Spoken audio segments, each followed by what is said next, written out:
নমস্কার বন্ধুরা, আমি রেশমি। মোটিভেশন উইথ রেশমি চ্যানেলে আপনাদের সবাইকে স্বাগত জানাচ্ছি। বন্ধুরা, চলছে শ্রাবণ মাস। আর শ্রাবণ মাসের সোমবার মানেই দিনটা কিন্তু বাবা ভোলানাথের। বাবার মাথায় জল ঢালার পরে একটি নির্দিষ্ট কাজ যদি আপনি করতে পারেন, তাহলেই আপনার পুজো 100% সফল হতে পারে। কিন্তু কাজটি যদি না করেন, আপনার সম্পূর্ণ পুজোটাই মাটি হয়ে যেতে পারে। কী সেই কারণ? কিভাবে করবেন বাবা ভোলানাথের আরাধনা? কিভাবে তাকে সন্তুষ্ট করতে পারেন খুব সহজে? এই সব কিছুই জানতে পারবেন আজকের ভিডিও থেকে। সেই জন্য সম্পূর্ণ ভিডিওটি অবশ্যই দেখতে হবে। ভালো লাগলে একটি লাইক অবশ্যই দেবেন, আর আপনার পরিচিতদের মধ্যে ভিডিওটি শেয়ার করে দেবেন, যাতে সকলেই এই ভিডিওটির মাধ্যমে উপকৃত হতে পারেন। চলুন তাহলে আর দেরি না করে ভিডিওটি শুরু করা যাক। শিবের উপাসনা করলে ভক্তদের সব দুঃখ এবং কষ্ট দূর হয়ে যায়। জীবনে সুখ এবং সমৃদ্ধি বজায় থাকে। এই কারণেই অধিকাংশ ভক্ত প্রতিদিন শিবলিঙ্গের মাথায় জল ঢেলে পুজো করেন। তবে প্রতিদিন শিবের আরাধনা করলেও যে কাজটি না করলে শিব পুজো থেকে যায় অসম্পূর্ণ, সেটি জানতে পারবেন আজকের ভিডিও থেকে। শিবের মাথায় জল ঢালার পর হাততালি দেওয়ার রীতি প্রচলিত রয়েছে। কিন্তু কেন দেওয়া হয় হাততালি? অল্প নৈবেদ্যেই সন্তুষ্ট বাঙালির প্রিয় দেবতা ভোলা বাবা।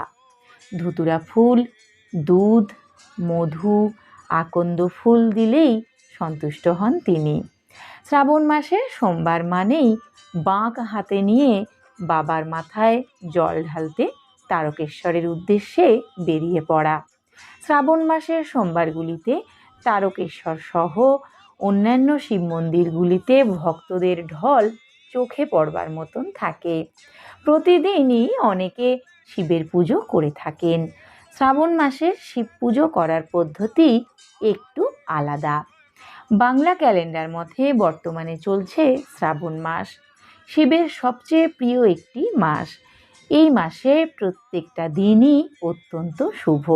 তাই আপনি সোমবার ছাড়াও অন্য কোনো দিনে মহাদেবকে সন্তুষ্ট করার জন্য তার আরাধনা এবং পুজো করতেই পারেন। শ্রাবণ মাসের সোমবারে প্রতিদিন শিবের উপাসনা করা অত্যন্ত গুরুত্বপূর্ণ এবং শুভ। অনেকেই শিব পুজো করার সময় ভাবেন শিবলিঙ্গে জল ঢাললেই সেই পুজো সম্পূর্ণ হয়ে যায়।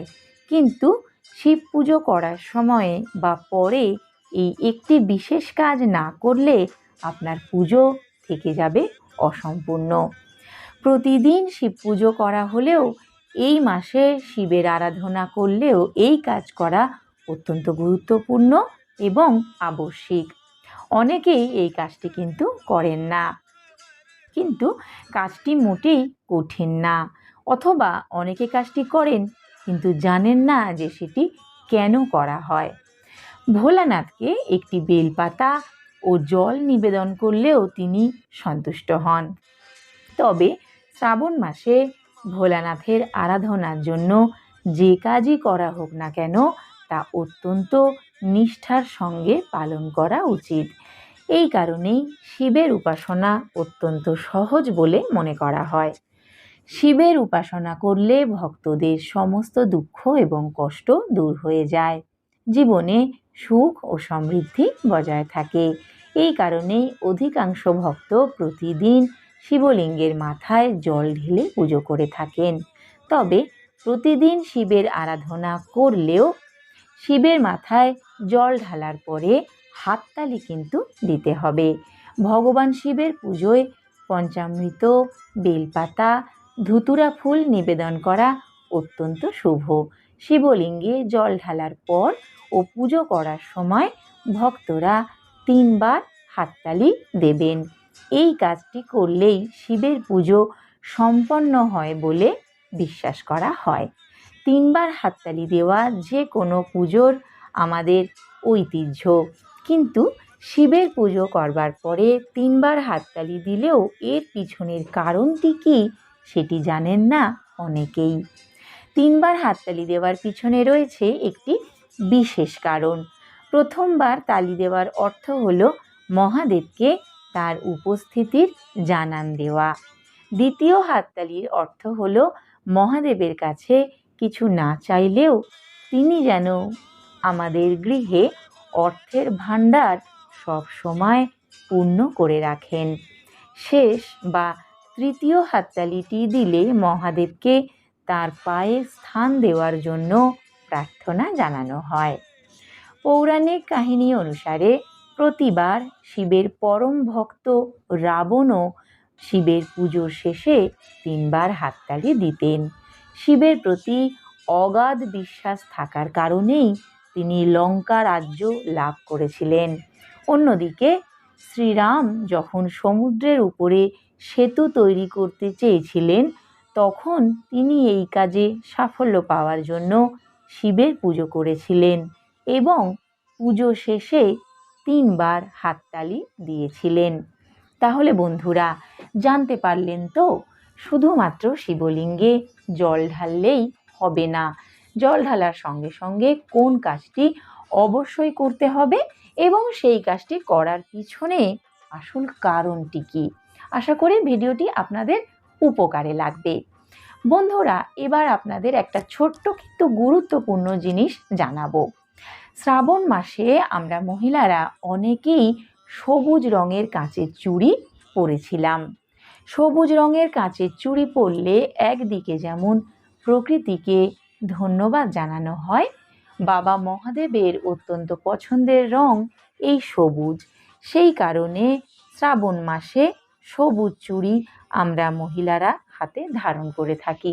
এটি যেমন একদিকে আমাদের সংসারের মঙ্গল এবং শ্রীবৃদ্ধি কামনার জন্য করা হয়, ঠিক তেমনি স্বামীর ভালোবাসা এবং মঙ্গলের জন্যেও সবুজ চুড়ি আমরা পরে থাকি।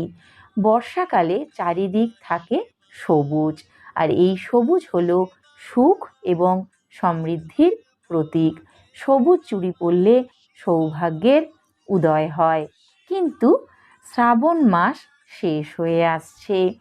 শ্রাবণ মাস শেষ হয়ে যাবার পরে এই সবুজ চুড়িগুলো নিয়ে কি করতে হবে, এই প্রশ্ন এখন থেকেই আমাদের মনে উঁকি দিতে শুরু করেছে। বন্ধুরা, শ্রাবণ মাস শেষ হয়ে গেলে আপনি চুড়িগুলি খুলে ফেলতে পারেন। আপনি এটি যত্ন করে রেখে দিতে পারেন একটি পবিত্র জায়গায়, যেখানে আপনি জিনিসটা পবিত্রভাবে এবং সুন্দর করে গুছিয়ে রাখতে পারবেন। আপনি চাইলে সামনের বছর এই সবুজ চুড়িগুলি আবার ব্যবহার করতে পারবেন। এছাড়া শ্রাবণ মাস শেষ হয়ে যাবার পরেও কিন্তু পরে থাকা যায় এই সবুজ চুড়ি। সবুজ রঙের ব্যবহার ও সবুজ চুড়ি পরে থাকলে ভাগ্য আলোকিত হয়। প্রকৃতির সবুজ রং মনকে মুগ্ধ করে। সবুজ রং আমাদের মনকে শান্ত ও শীতল বোধ করায়। সবুজ রংটি সুখ, শান্তি এবং প্রাণ শক্তির প্রতীক। সবুজ রং ইতিবাচক শক্তি দেয়, হতাশা থেকে মুক্তি দেয়। সবুজ রং আমাদের চোখকে স্বাচ্ছন্দ্য দেয়। অসুস্থ মানুষের জন্য জীবনদায়ী ওষুধ হিসেবেও কাজ করে সবুজ রং। বন্ধুরা, আশা করি ভিডিওটি আপনাদের উপকারে লাগবে। ভালো লাগলে একটি লাইক অবশ্যই দেবেন আর আপনার পরিচিতদের মধ্যে ভিডিওটি শেয়ার করে দেবেন। চ্যানেলটি সাবস্ক্রাইব করার অনুরোধ রইল। সম্পূর্ণ ভিডিওটি দেখার জন্য অনেক ধন্যবাদ।